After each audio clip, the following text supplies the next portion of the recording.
반갑습니다. 오늘은 여러분들이 좀 궁금해하는 내용들을 말씀을 좀 드릴게요. 수학에서 선택 과목을 이제 우리가 선택을 하게 되는데, 예전에는 모든 수험생들이 다 동일한 시험을 쳤죠. 다 동일한 시험을 쳤습니다. 그런데 지금은 바뀌었죠. 학생들마다 선택 과목을 선택하게 되고, 그죠? 물론 공통 과목이 있고요. 공통 내용들 플러스 선택 과목 이렇게 해서 우리가 치르게 되죠. 치르게 되는데, 제가 2편에 걸쳐서, 2편에 걸쳐서 이 선택 과목에 대한 조정 점수는 어떻게 계산하는지, 표준 점수는 어떻게 계산하는지에 대한 말씀을 드릴 거예요.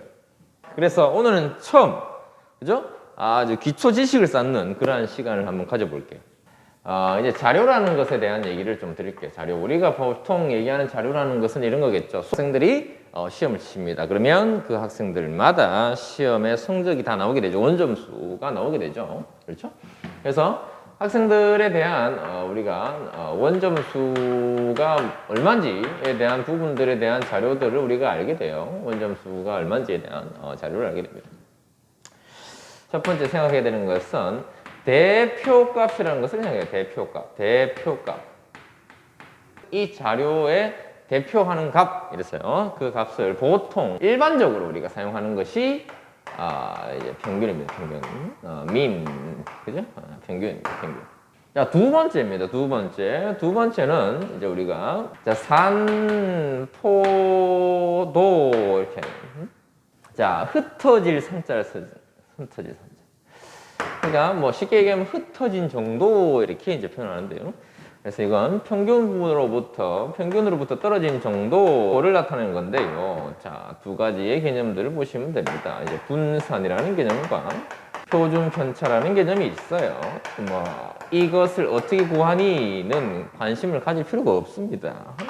그럴 필요가 없고요. 오늘은 그냥 표준 편차에 대한 얘기만 좀 드릴게요. 자, 이 산포도가 크다 그러면 표준 편차가 크다 그러면 평균으로부터 떨어진 정도가 크다. 산포도가 작다 그러면 표준 편차가 작다 그러면 평균에 많이 몰려있다. 평균에 많이 몰려있다. 그래서 일반적으로 이걸 연속적으로 조금 쉽게 좀 표현해 보면, 자, 평균에 이렇게 많이 몰려있는 거예요. 이렇게 많이 몰려있는 거예요. 평균에 사람들이 많이 몰려있어 이런 거예요. 평균에 많이 몰려있다라는 것은 어떤 거냐면 표준 편차가 산포도가 작다 이렇게 생각하시면 됩니다. 이번에는 표준 편차가 크다라는 건 어떤 거냐면 얘보다는 얘가 좀 중구난방인 겁니다. 중구난방.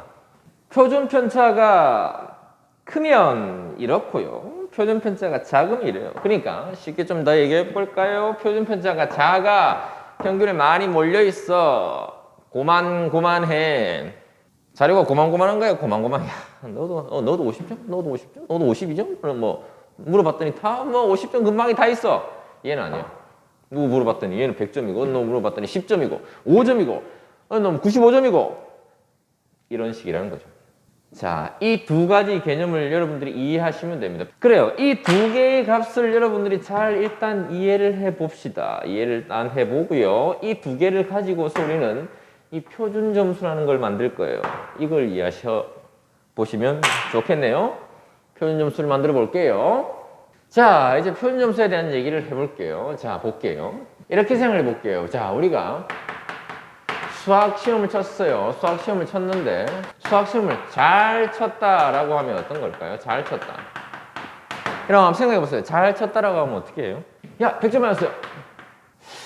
어떤 사람은 뭐 96점 맞았어요. 뭐 한 개를 틀렸어. 이렇게 이제 얘기를 해보죠. 자, 100점 맞았어요. 96점을 맞았어요. 그러고 나서 물어봅니다. 그 학생한테 뭐로 물어보죠? 저 수학 100점 맞았어요. 그래? 그래? 야, 그럼 100점 맞은 사람이 너밖에 없니? 이렇게 물어봅니다. 96점 맞은 친구가 있습니다. 저 시험 잘 친 것 같은데 96점이에요. 그래? 그럼 혹시 100점은 없니? 자, 그럼 수학 시험을 잘 쳤다는 건 어떤 거예요?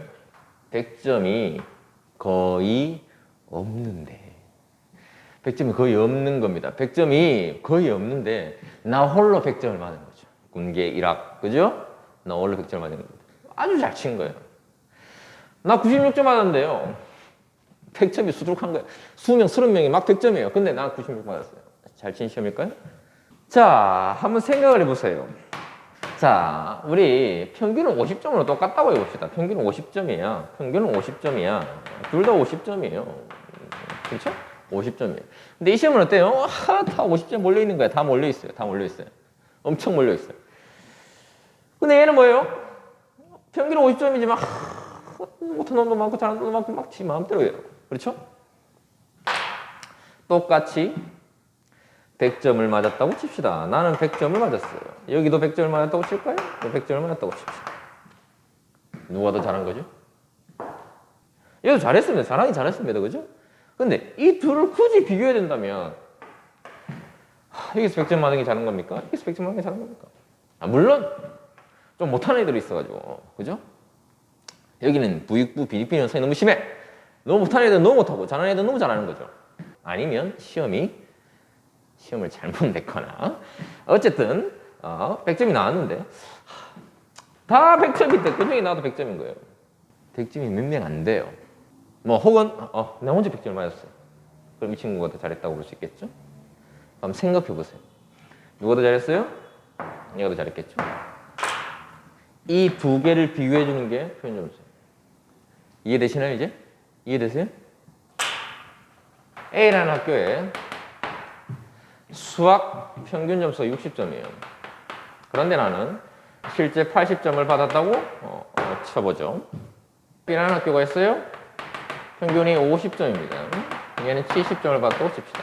그럼 생각해보면 그렇잖아요. 평균이 60점인데 내가 8점을 받았어요. 20점 차이 났어요.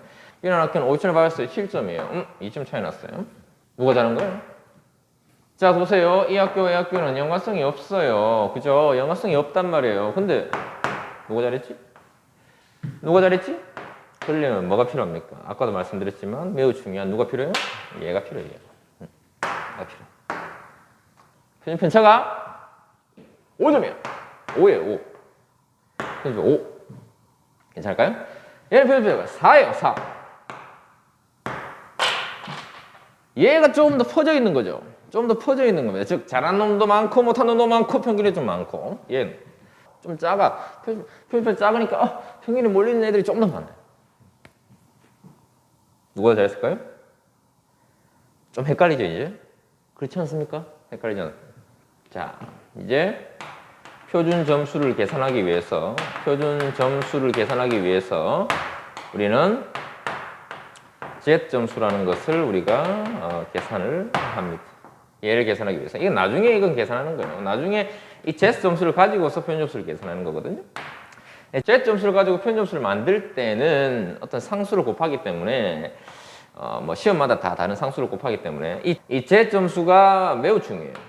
이걸 이제 표준화 점수라고 해볼까요? 표준화한 그러한 점수인데요. 이 Z 점수가 가장 중요한데 이 Z 점수를 어떻게 계산하냐면 이 Z 점수는 표준 편차분의 변량 빼기 평균 이렇게 계산돼요. 자 그러면 얘 계산해 볼까요?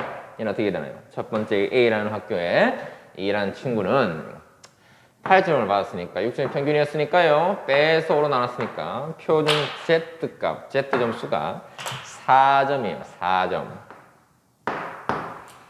얘는 70에서 50을 뺀 다음에 4로 나눴으니까 Z 점수가 5점이네요. 5점.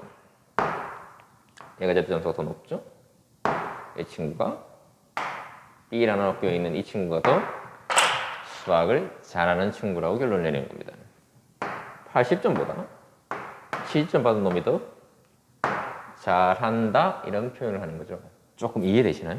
이 Z 점수를 이용해서 나중에 Z 점수를 가지고 표준 점수를 계산하는 것은 상수를 곱한다고 말씀드렸어요. 상수를 곱하는 거기 때문에 모든 학생들이 Z 점수에다가 어떤 값을 곱하면 표준 점수가 나옵니다. 그래서 그거는 모르셔도 돼요. 이 Z 점수만 이해하시면 됩니다.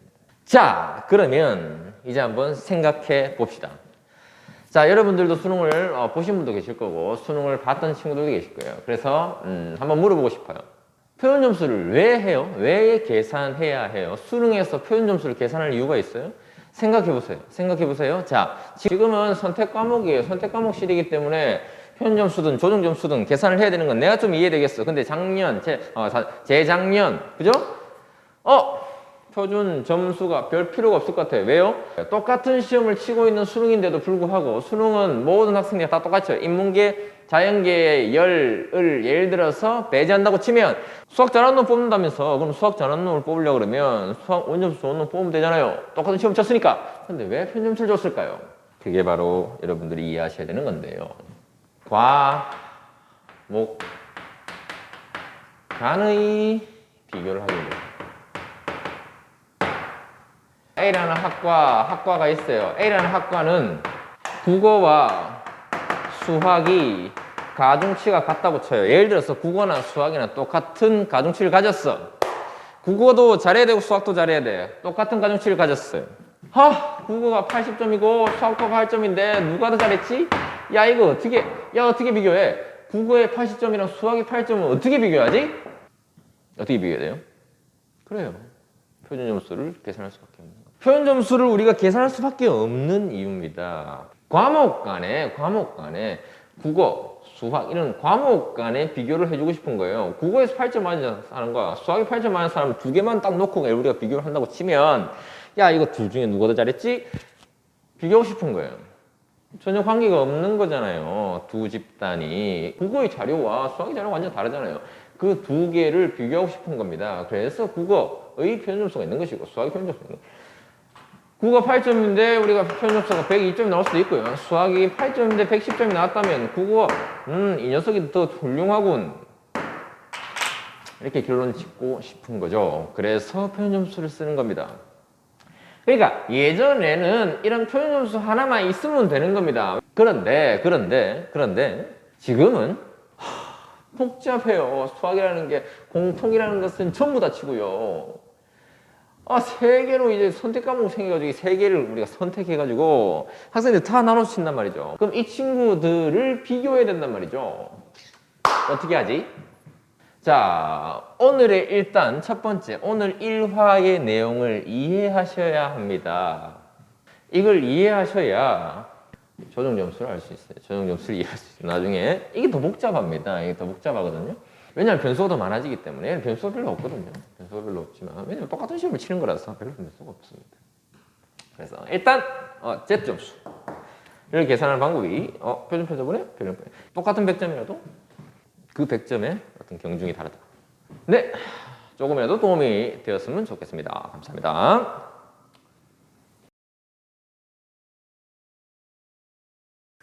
구독과 좋아요가 필요하다.